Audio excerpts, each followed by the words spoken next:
Time for Unscrewed. Unscrewed with Jason Bryant, unscrewed.co.nz. Wine tastings on a Friday morning. Good morning, Jason. Good morning, Wammo. And special guest for this session from D-Dub, Derek Brown, also with us as well. Morning to you. Good morning. Yeah, lovely to have you in. It's awesome to be here on your show, man. It's great. Yeah. Yeah. Really looking forward to, you've got the guitar in hand and we're going to hear a... There we are. Nice. Sounds nice on this mic, doesn't it? Yeah, because you're going to be hitting the road really soon as well, celebrating the release of the new single. Well, actually, in the middle of the tour, it's the end of the tour Saturday. Oh, we caught you in Auckland. Call you at the end. Perfect. I should know these things, shouldn't I? No, you shouldn't, mate. We're going to make sure we get a lot of people along to the last gig of the tour. So what are we doing today, Jason? Actually, before we talk about that, talk about the fact that it was actually Derek that introduced you to New Zealand music, wasn't it? Strangely enough, yeah. Back in 98, 99, going back, I know that he's going to cringe, right? Because he was playing at this pub on Ponsonby Road, and we used to go there, and Yeah. it was my first introduction to live Kiwi music. And they even bought me a CD. Who did? Friends. Wow. Of Yeah. Wow, cool. Yeah, many, many years ago. Oh, so you might have got... It might have been... Yeah, it kind of had a band sound, but acoustic Yeah. as well, eh? Yeah. Well, that wasn't too bad. I was thinking that it was another... Oh, right, My okay. very first solo album, which I'm completely embarrassed about. Oh, right, okay. I should never have put it out, but... yeah, that That's called second one was evolution, right? You kind of like, you start off like that, and then you Yeah, can see it is, yourself man. progress and evolve Yeah. as a musician. Yeah. So was that all before the whole D-Dub thing kicked off? Yeah. Yeah, pretty much. Before the dub. It was just D. It was D.W. Brown. It was DW, called. yeah, D.W. Brown. Yeah. Yeah. It was. I mean, but it was, in our very early forming years when we were finding out about everything about music and even about what we liked in music, even Yeah. about ourselves, really. Sure. Yeah. And it was, looking back on it now, it was really crap. But we were out there playing live, and I think you end up doing your 10,000 hours through that time. Yeah. You know that 10,000 hours 10,000 thing? flying hours, kind of, in Well, they reckon the context of music. you can only get good by doing something Yeah. 10,000 Yeah. times or hours or something like that. Yeah. But yeah, we definitely did that. Well, that's what you find that with musicians that do really well. You find that they have been doing sort of street performing or something Yeah. early on for a Yeah. long time. There's Yeah. very, very, very few chances of getting overnight success. Mm. I mean, everything before that, there's a lot of hard work gone in before that, fame and being spotted and stuff like that. Yeah. So that overnight success is hogwash. No such thing as Yeah. overnight success. Eh? I reckon an overnight success, it takes 7 years to have an overnight success. Yeah, exactly. doesn't it? That's Yeah. about right. Unless you're on X Factor or something. Yeah, unless Rubbish you're like- One Direction. Yeah, but they may have been practicing for like 7 years, right, to get to that point where they're confident enough to get on X Factor. So even then, it's not overnight success. It's just that they happen to get spotted on that kind of vehicle and platform. Actually, interesting.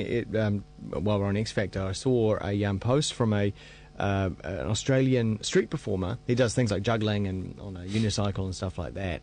He went on X Factor, and his overall performance apparently went really, really well. But all they showed was the stuff that went bad, and cut in the audience booing and stuff. And he reckons it's ruined his career What? by being on X Factor. That doesn't surprise me. They need those kind of controversial bits.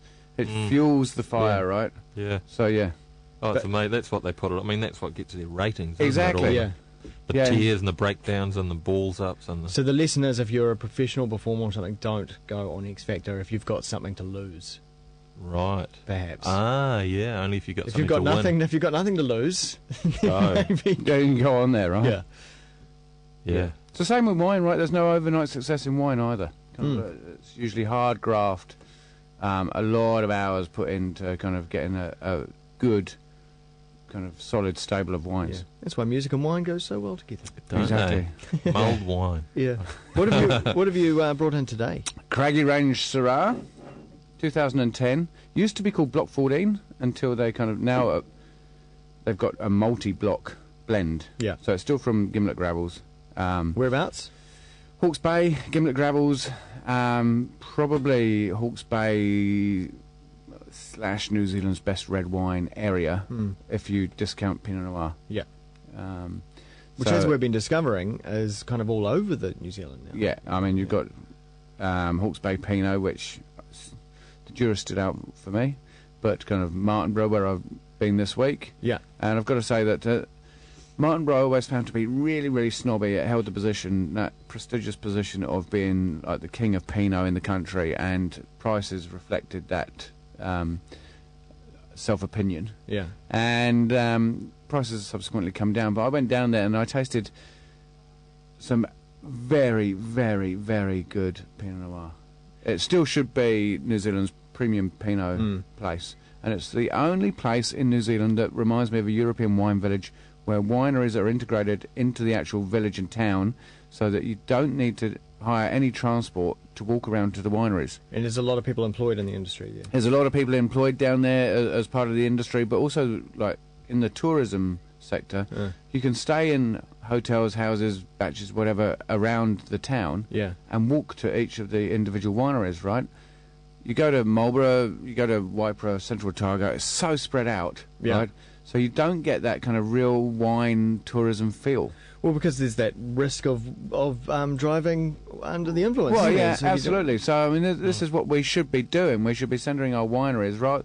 Sure, have our vineyards all around kind of like the country, but centre our wineries and cellar doors around the towns. And then that will drive more tourism, more business, and everybody prospers. And so Martinborough really fulfills that for me. And you got your hands dirty as well. I got my hands dirty, did a bit of kind of table sorting of the Pinot grapes at Escarpment, did a bit of pushing down and pressing in Martinborough vineyards. Take off your shoes and socks, jump in the barrel. No, but one guy did. Really? Crazy French guy. You know, there's always one. Yeah. And usually European.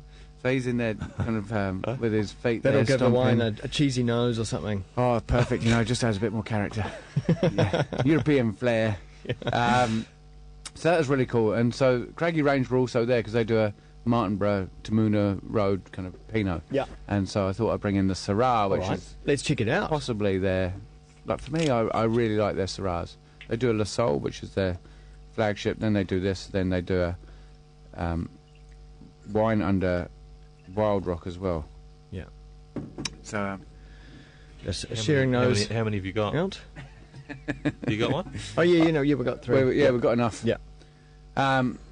So what they've done is they've got the grafts of the vines come from 150-year-old vines that were first imported into the country. And they've planted all of this vineyard with these. And so it's kind of a heritage vine. And so it tends to be kind of a bit floral, get violets and kind of flowers off the top, and then you get kind of quite a dense palate, quite weighty, fruity, but in balance. Are we expecting any sort of like... Because what I really like in Syrahs is that peppery, black pepper sort of taste. It's quite nice. I'm getting kind of this autumnal character, right? Bramble, bit of kind of blackberry, black currant, and then I do get that kind of hint of spice and white pepper. White pepper for you? Yeah. Okay. Yeah. It is just a kind of... It's quite fragrant. It's 2010, so it's going to be really useful, It's really big. But, yeah, will be quite big. And I see what you mean about the white pepper as well. It's mainly what I look for in a Syrah. If it's nice and peppery, then it's all good for me. I mean, the tannins aren't aggressive. They're not harsh. There's a little bit of drying there. But I've got to say, 2010 is drinking extremely well now, right? It's only 2 years old. It's kind Would of age current quite well? release. Next 5 years, I'd say.